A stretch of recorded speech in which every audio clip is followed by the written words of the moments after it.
नमस्कार दोस्तों, मेरा नाम है विमल सिंह। बालाजी स्टडी अड्डा में आप सभी का स्वागत है। आज तारीख आपकी है 3 जनवरी 2025 की। शिक्षा संबंधित क्या सभी अपडेट हैं आज की एक एक करके सभी की बात करते हैं। सबसे पहले अपडेट, शिक्षक भर्ती के अध्याचन पर होगी चर्चा। कल शिक्षा सेवा चयन आयोग में बैठक आपको देखने को मिलेगी। प्रयागराज से जो है वो न्यूज़ है। इसके अंतर्गत बताया गया उत्तर प्रदेश शिक्षा सेवा चयन आयोग पोर्टल ऑनबोर्ड किए जाने के बावजूद ई अध्याचन नहीं मिलने से चिंतित है। इसकी समीक्षा करने तथा अध्याचन भेजे जाने के लिए शिक्षा सेवा चयन आयोग की जो अध्यक्ष हैं प्रोफेसर कीर्ति पांडे, उन्होंने 4 जनवरी को कार्यालय में संबंधित जो विभाग है उनके प्रमुखों की बैठक 4 जनवरी को जो है वो यानी कल जो है वो बुलाई है।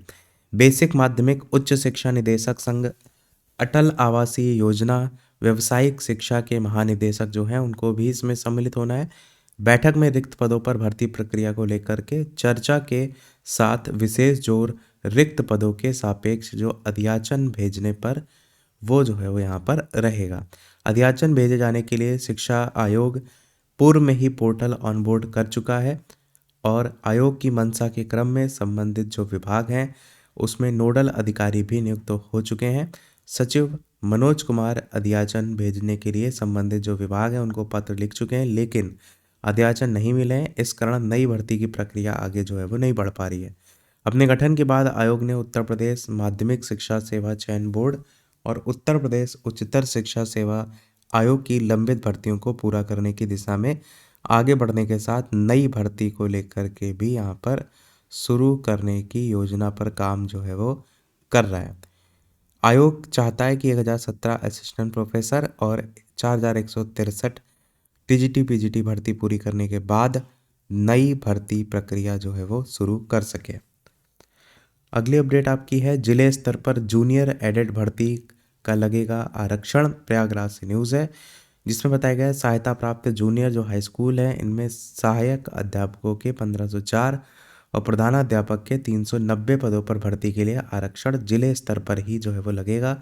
आरक्षण को लेकर चले आ रहे असमंजस को दूर करते हुए शिक्षा निदेशालय के जो अफसर हैं उन्होंने जिले स्तर पर आरक्षण निर्धारित करते हुए भर्ती के लिए आवेदन लेने का प्रस्ताव शासन को जो है वो भेज दिया है। उम्मीद यह है कि इसी सप्ताह आवेदन शुरू हो जाएंगे। सफल अभ्यर्थियों से राज्य स्तर पर आवेदन लिए जाएंगे, फिर जिलों को सूची भेजकर भर्ती प्रक्रिया जो है वो पूरी की जाएगी। इस भर्ती के लिए 17 अक्टूबर 2021 को लिखित परीक्षा कराई गई थी। उसके बाद हाईकोर्ट के हस्तक्षेप के बाद 15 नवंबर 2021 को परिणाम घोषित होने के बाद कुछ अभ्यर्थियों ने कम अंक मिलने की शिकायत करते हुए हाईकोर्ट में याचिका कर दी थी। हाईकोर्ट के आदेश पर शासन ने 12 अप्रैल को एक समिति का गठन करते हुए आपत्तियों की जांच कराई थी। 571 शिकायत मिलने के बाद 132 शिकायतें इसमें सही भी पाई गई थी। इस पर पुनर्मूल्यांकन करते हुए परीक्षा नियामक प्राधिकारी कार्यालय ने 6 सितंबर 2022 को संशोधित परिणाम जारी किया था। परीक्षा में सम्मिलित जो यहाँ पर टोटल अभ्यर्थी थे 2,71,071 करके, इनमें से 42,066, जबकि प्रधानाध्यापक की भर्ती के लिए 14,931 अभ्यर्थियों में से 1,544 को सफल घोषित किया गया था। कुछ अभ्यर्थी थे जिन्होंने संशोधित परिणाम को लेकर चुनौती भी दी थी, लेकिन अंततः हाईकोर्ट ने 15 फरवरी 2024 को सभी याचिकाओं को खारिज करते हुए भर्ती प्रक्रिया को पूरा करने के आदेश यहाँ पर जो है वो दिए थे। उसके बाद आरक्षण वाला मामला फंस गया था, उसी को लेकर के बताया गया। अगली एक नोटिफिकेशन पटना से, जिला दंडाधिकारी पटना जो है कल आपकी परीक्षा 4 जनवरी 2025 की बीपीएससी 70वीं को लेकर के, जहां पर जो परीक्षा होगी वो 12 बजे मध्याह्न से 2 बजे के बीच में होगी।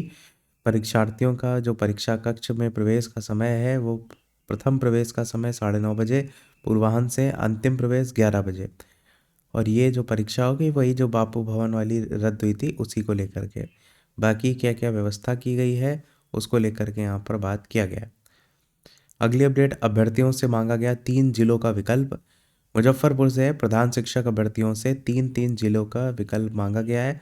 बीपीएससी ने पदों को लेकर सूबे में 36,947 अभ्यर्थियों की अनुशंसा की है। जिले में लगभग 1600 अभ्यर्थियों ने परीक्षा पास की है। इनकी काउंसलिंग 9 से 13 दिसंबर तक हो चुकी है।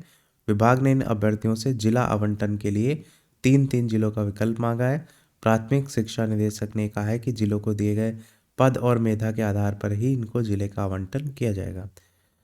अगली अपडेट देखेंगे तो इसी से संबंधित है।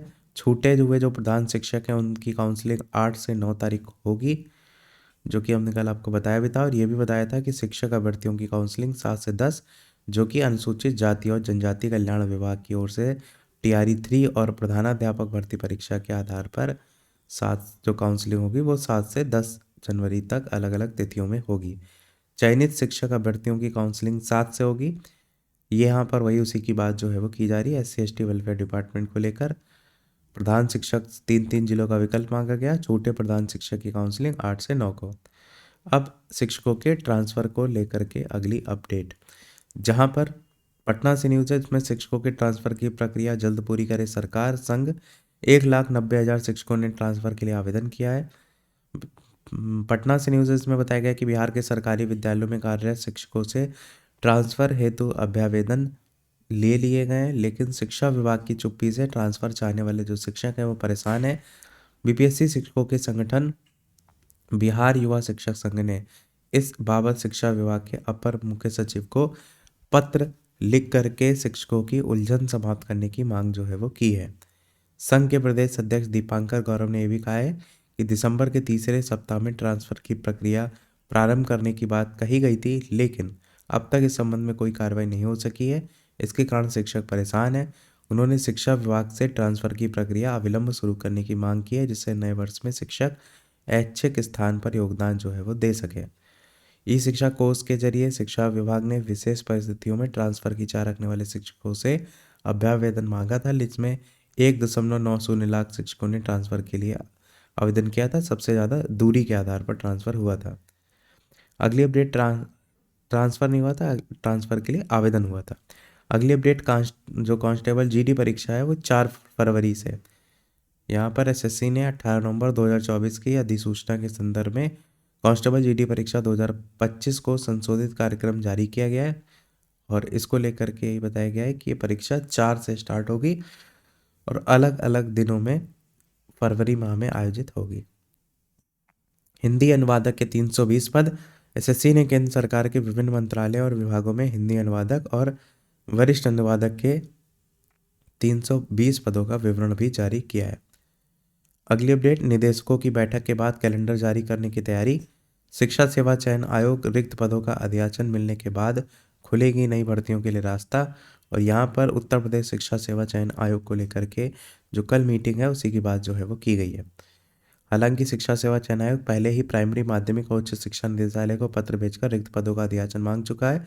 4 जनवरी की प्रस्तावित बैठक में अधियाचन वगैरह पे जो है वो चर्चा होगी, और किसी भी विभाग को लेकर के अभी लिखा है अधियाचन नहीं भेजा है, और इसी वजह से आयोग भर्ती परीक्षाओं का कैलेंडर जारी नहीं कर पा रहा है। नई भर्तियां शुरू करने के लिए आयोग पर काफ़ी दबाव है, और 2024 बीत गया है, आयोग किसी नई भर्ती का विज्ञापन जारी नहीं कर पाया है। उसको लेकर के भी यहाँ पर बताया गया है अधियाचन पर ही जोर रहेगा ताकि जल्द से जल्द परीक्षा कैलेंडर जारी हो सके। लास्ट अपडेट इस वीडियो की, अधीनस्थ सेवा चयन आयोग अध्यक्ष बने सत्यनारायण बाबत। तो ये था इस ओवरऑल अपडेट में। कोई प्रश्न हो कमेंट में पूछ लीजिएगा, वीडियो लाइक से सब्सक्राइब कीजिएगा। मिलते हैं अगले अपडेट में, तब तक के लिए सभी को नमस्कार, जय हिंद।